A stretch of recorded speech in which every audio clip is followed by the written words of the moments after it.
नमस्कार दोस्तों, आप सभी का स्वागत है हमारे यूट्यूब चैनल पर। और पिछली कक्षा में हमने अध्ययन किया था बायोलॉजी के बारे में सामान्य जानकारी। 1 मिनट में आप उसको रिवीजन करना चाहो तो हम करा देते हैं आपको रिवीजन। देखो, बायोलॉजी शब्द है, पहली बात तो बायोलॉजी शब्द किस भाषा का है? ग्रीक भाषा का है। किस भाषा का है? ग्रीक भाषा का है। एक तो ये याद रखना है अपने को, बायोलॉजी शब्द ग्रीक भाषा का है। बायोलॉजी शब्द किसने दिया? लेमार्क और ट्रेवेरेंस ने दिया। कब दिया? 1802 में दिया। बायोलॉजी शब्द लेमार्क और ट्रेवेरेंस ने दिया, 1802 में दिया। और बायोलॉजी की मुख्य 2 शाखा है। जीव विज्ञान, बायोलॉजी का मतलब जीव विज्ञान। जीव विज्ञान की मुख्य कौन कौन सी शाखा है? बायोलॉजी जीव विज्ञान की मुख्य जो 2 शाखा, जंतु विज्ञान, प्राणी विज्ञान या वनस्पति विज्ञान। ठीक है साथियों। जंतु विज्ञान के अध्ययन को जूलॉजी, वनस्पति विज्ञान के अध्ययन को बॉटनी। इसमें जंतुओं का अध्ययन किया जाता है, इसमें पादपों का, वनस्पति का अध्ययन किया जाता है। इसके जनक अरस्तु को बोलते हैं, इसके जनक थियोफ्रेस्टस को बोलते हैं। और बायोलॉजी और जीव विज्ञान के जनक भी अरस्तु हैं, यानी जीव विज्ञान और बायोलॉजी के जनक अरस्तु और जंतु विज्ञान के अरस्तु। ये हमने पिछली कक्षा में पढ़ा था। ठीक है साथी, अब आगे बात करते हैं। देखो, भारत के प्रमुख वैज्ञानिक, आज हम एक वैज्ञानिक के बारे में बात करेंगे ऐसे ही सीरीज में कंटिन्यू। फिर सुश्रुत के बारे में अध्ययन करेंगे, जगदीश चंद्र बसु के बारे में अध्ययन करेंगे, MS स्वामीनाथन के बारे में अध्ययन करेंगे, पंचानन माहेश्वरी के बारे में अध्ययन करेंगे, बीरबल साहनी के बारे में अध्ययन करेंगे। थोड़ा थोड़ा जो काम का है वो अध्ययन करेंगे। देखो, चरक का जन्म, ये अपने कोई काम का नहीं, लेकिन आप पढ़ सकते हो। 300 ईसा पूर्व हुआ था। जन्म स्थान कौन सा था? कश्मीर था। परिवार था सैन परिवार था। ठीक है साथियों। देखो, सामान्य जानकारी है, जो इंपॉर्टेंट होगा मैं वहाँ पे बता दूंगा। अब जन्म कहाँ हुआ? कश्मीर में हुआ। कब हुआ? 300 ईसा पूर्व हुआ, BC। और किस जाति परिवार में हुआ? सैन परिवार में। ये सामान्य जानकारी होगी चरक के बारे में। देखो, महर्षि चरक ने शरीर में 3 प्रकार के दोष बताए। कितने प्रकार के दोष? 3 प्रकार के, पित्त, कफ और वायु। महर्षि चरक ने शरीर में 3 प्रकार के दोष बताए और कहा कि ये जब तक तीनों संतुलित है तो हम स्वस्थ हैं, और इन तीनों का संतुलन बिगड़ जाएगा तो हम बीमार हो जाएंगे।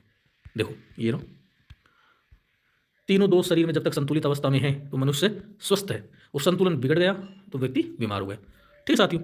अब देखो, ये इंपॉर्टेंट है काम की चीज़। ये जो महर्षि चरक है, उनका ग्रंथ कौन सा है? चरक संहिता। किस भाषा में है? संस्कृत भाषा में।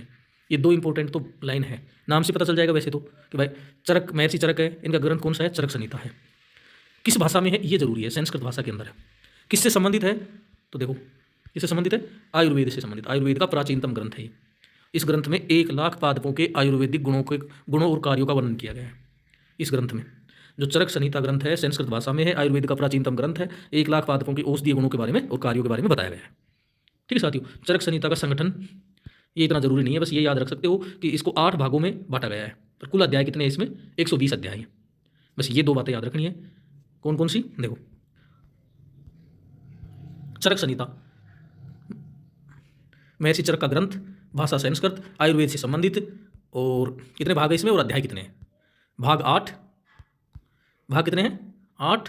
और अध्याय कितने? 120। अब यहाँ मैंने 8 भाग भी लिख रखे हैं जो आपके काम के नहीं है, जिसको पढ़ना वो पढ़ सकता है। सूत्र, स्थान बोलते हैं इसके भाग है ना, इनको स्थान बोलते हैं। देखो, ये रहा स्थान। अब ये संस्कृत में लिखा हुआ है तो यहाँ संस्कृत में अंत में ये मैं लग रहा है, स्थानम। देखो, स्थानम, निदान, विमान, शारीरिक, इंद्रिय, चिकित्सा, कल्प, सिद्धि।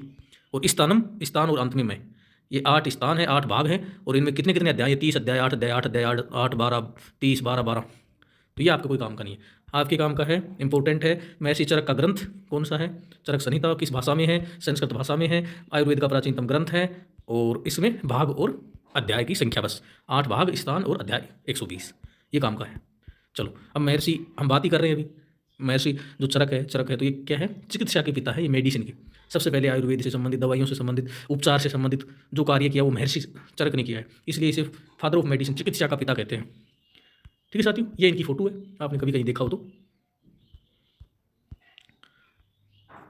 देखो, ये फोटो है महर्षि चरक।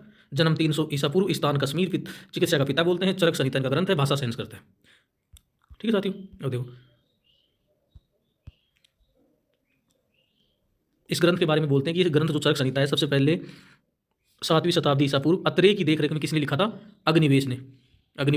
आचार्य अग्निवेश ने लिखा था। अत्रेय की देखरेख में अग्निवेश ने लिखा था। इसे अग्निवेश तंत्र या अग्निवेश संहिता बोलते हैं। लेकिन बाद में इसमें चरक ने संशोधन किया, सुधार किया और ऐड किया, इसमें ज्ञान का और विस्तार किया, और इसका नाम क्या दे दिया? चरक संहिता नाम दे दिया। ठीक है साथियों। तो ये चरक के बारे में है आज। आपको कैसा अच्छा लगा कि नहीं लगा?